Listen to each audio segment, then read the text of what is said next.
Hey YouTubers, Test1 here again. Just got this figure about 2 weeks ago, something like that. I've had it on my desk, been looking at it every day since I've got it, and I just thought I'd do a video just to show you what exactly it is.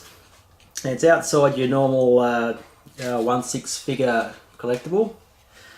But I'm trying to build my horror collection, and this particular figure is one that is going to stand out in my collection.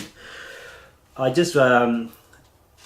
was just completely amazed. I've got these corners that are on the box, the packaging, and this guy has gone he's from eBay. I bought it from eBay, and he's gone over and above what I call protecting the carton from getting damaged. I have here corners, plastic corners.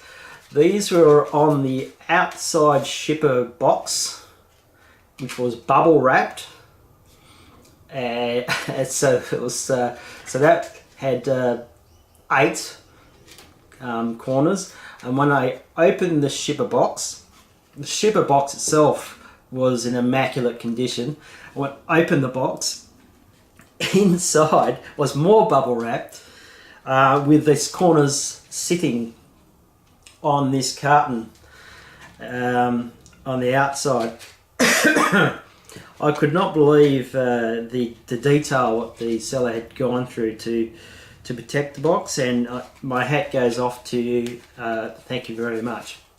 What I have is the Dark Blood. It's a line of pretty much horror figures from a storyline that they've created. It's a small company, and this one is number 2. It is the Jeerer, pretty much Harlequin, you know, the old style Harlequin. Excuse me, got a bit of choke happening there. Upon opening it, the first thing I was to see is this beautiful illustrated book. I don't want to show you too much, but there was a good storyline to describing the clowns and the sideshow entertainers, if you would, that were building up to what this character is. They also included this little pamphlet to tell you how to use this accessories and figure. And this character is pretty much a sideshow entertainer who probably could say made a mistake, and all hell broke loose once that mistake happened, and this was the result of that entertainer, who was pretty much a puppeteer and a ventriloquist. So that was his expertise.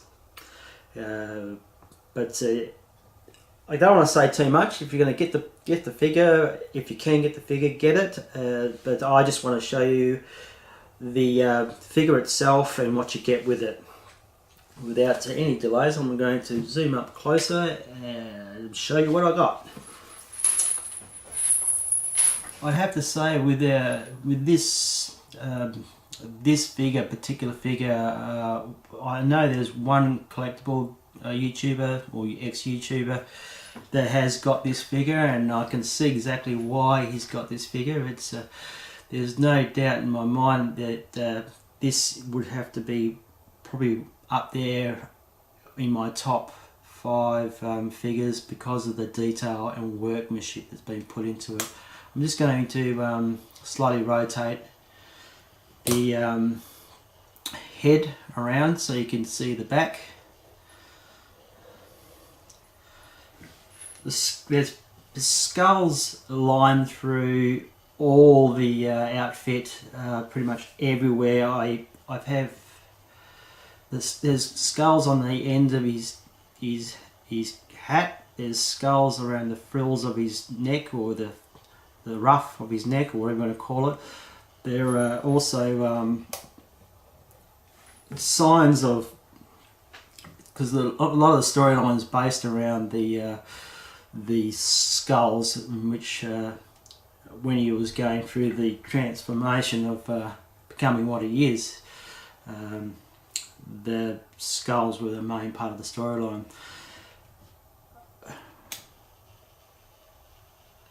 I'm just going to move it around to the front again. The intricate detail that's been sculpted into this face, I'm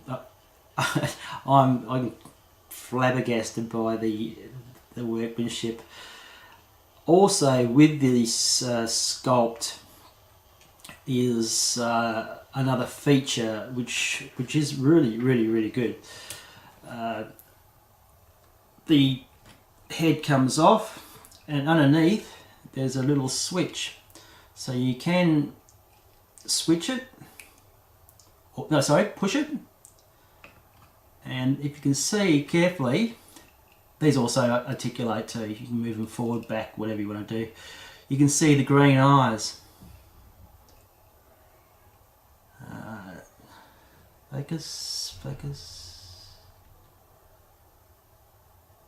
There are the green eyes. You can just see them. They're not really bright, but they're you can see them quite clearly. I'm not a big fan of the light up features necessarily, but you know, for what it is, that was a good idea. Also, as the part of the storyline, important part of the storyline, is this mask that clips onto his face, like so. Got to get his nose in the right spot. His nose actually goes into the mask. There you go. That's the. I would have liked that if that was metal, but I don't think back in those days they were metal anyway. They were probably more of a paper mache, if anything. So there you have the mask of the Jeerer, and then you have this lovely outfit. With the outfit, I was very impressed with these sort of, I'm not too sure exactly what they're called, but they're pretty much just sitting. I'm not sure if they're magnetized or how they're sitting, but they're not attached in the to the clothing in any way. So I don't know exactly how they're sitting, but they are just a really good feature of the clothing. And I also have them on the legs, and again they're not attached to the legs. So I love the little banding, the leather banding that they have on the on this figure.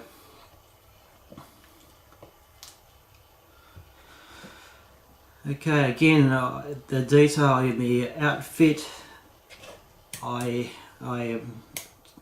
am amazed with how much workmanship has gone into the back up here. Throughout the coat, there is a lot of detail being put into it. It just fits the character so well. I'm so impressed with this figure. It's probably, I would have to say, Hot Toys quality and a little bit better probably, because there's nothing flawed in this figure whatsoever. Okay, I'm going to shoot down to the lower section of the pants area. Now I think the banding on the leg part, just get it around to the front again.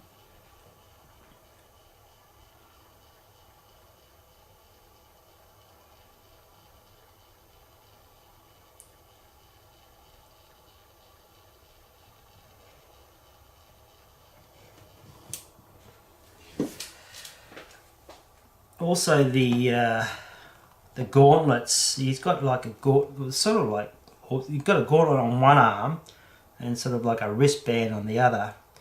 Just turn it around. Oh no. He's got one coming on the inside and one sort of out on the outside. It's really bizarre how it's been made, but I'm just going to show you the sides. And the other side. Mainly with this one is the inside.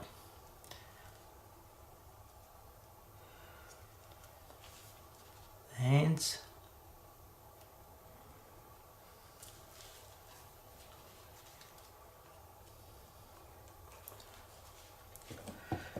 Now I'll quickly show you the lower section.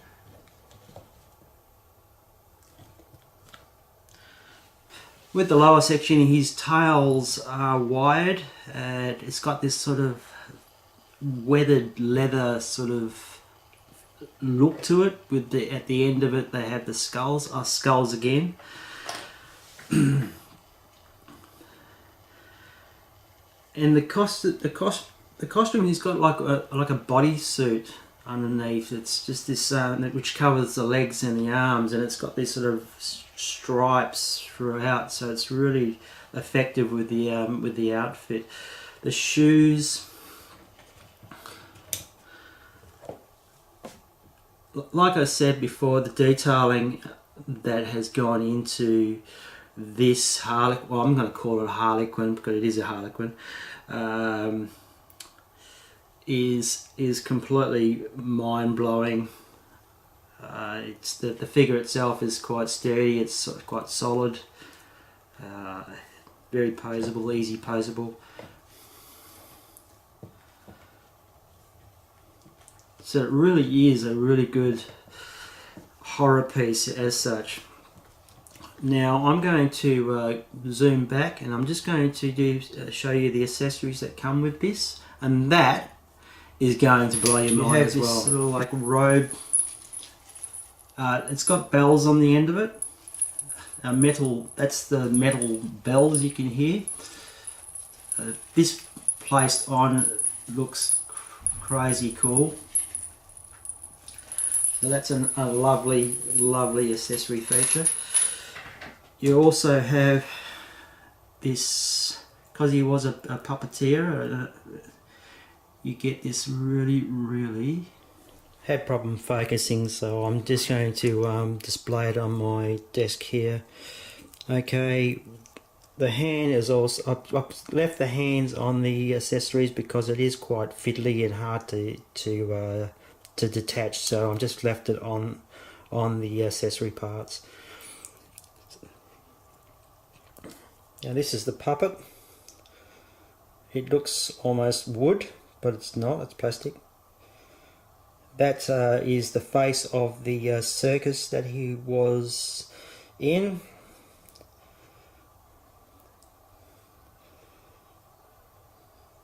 And it's articulated in the knees, the upper leg, also at the elbows and shoulder joints, and at the neck. So it's just like a real puppet. Almost like a Pinocchio puppet, I suppose you'd say. Then you have, again, I've left the hand on this. The hands are quite hard. I don't want to bang them backwards and forwards and have the chance of them breaking, so I've left them on the parts that they belong to. If you look carefully, you can see thousands and thousands of skulls through this hammer. Oh my god, so much detail been put into this hammer. Crazy the detail that's been put into it. A little metal ring on the end and the hand that holds it.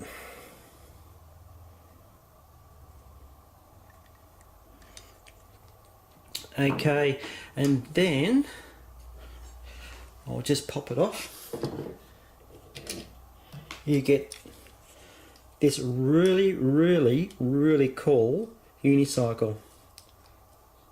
the pedals move around. The wheel spins around. As you can see, some more skulls.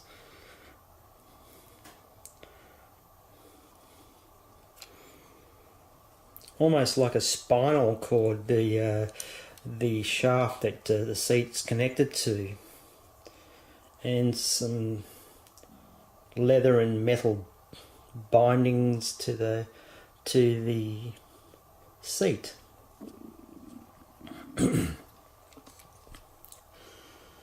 So that in itself is, I will display it, show you it displayed sitting on this and how it's done. Okay, then we have the base. The base is very well made actually. It's made like a resin. Also battery operated. It does light up. So it takes about 3 batteries. Then you have the metal shaft, the posable, or 2 sections. The one that holds the unicycle, and then the top section for it's got a magnet on the end of it, and it sticks to the back of the figure for standing, which is a great idea. There's no crotch grabbing device here. There is a little bit of play in the in this, but I don't know why. But there is a bit of play in the base, but it doesn't affect the figure in any way.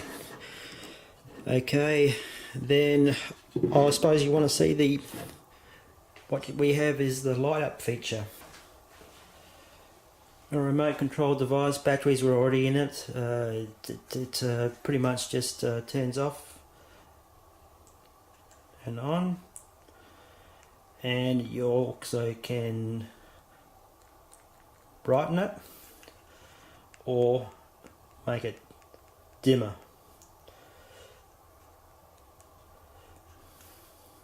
I prefer to have it really lit up. So that's a beautiful extra feature to the already unbelievable figure. So 2 more of the hands outside the ones he's already got on, and these hands.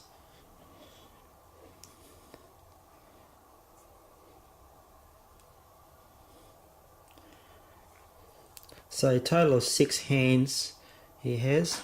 So let's go back to the figure. I'll dress and put the accessories on. On the unicycle, base lit up.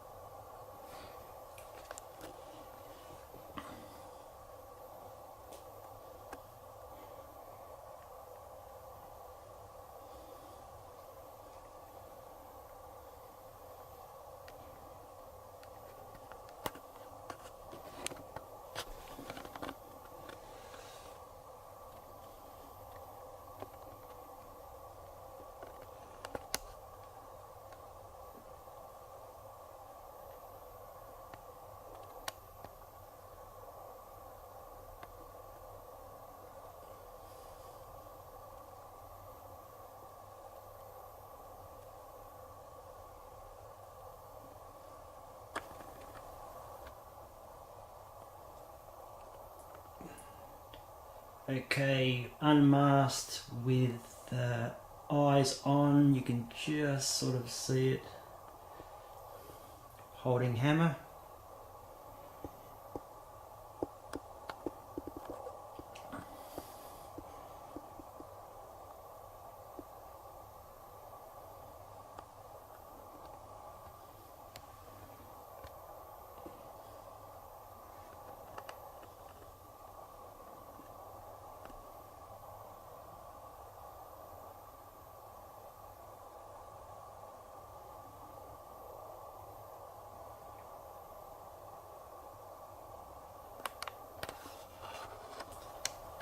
Okay, just a final pose. I have the Jeerer pretty much holding and with everything on it. So I have the hammer, very well articulated in the elbow, so it's double jointed in the elbow, so you can easily have the hammer resting over the shoulders. Just look at the detail that's been put into this. It's just amazing. It's just well worth the dollars I spent on it. And it wasn't cheap, but it's you know, there's other figures out there that are more expensive. And holding the puppet, I've also got the unicycle set up at the back, so that's also on the base. And all that's left is pretty much the 4 hands. I will stick this on to finish my video. So back up to the head. I will take the head off, turn off the eyes. Just a close-up of this beautiful head sculpt before I turn the lights off the eyes. Lights off. Back up there again. It locks in quite firmly on the neck, or the lower part of the head, and the mask. Once you get the nose in there,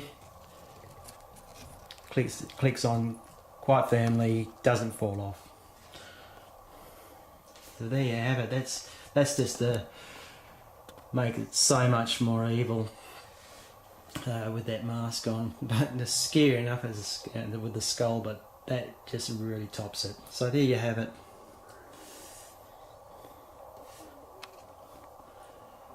Well rounded figure in every way. Great for my horror collection for sure. It's going to be in a very good spot at the front with the rest of my horror pieces. Hope you enjoyed my share. Test just one out. Catch ya.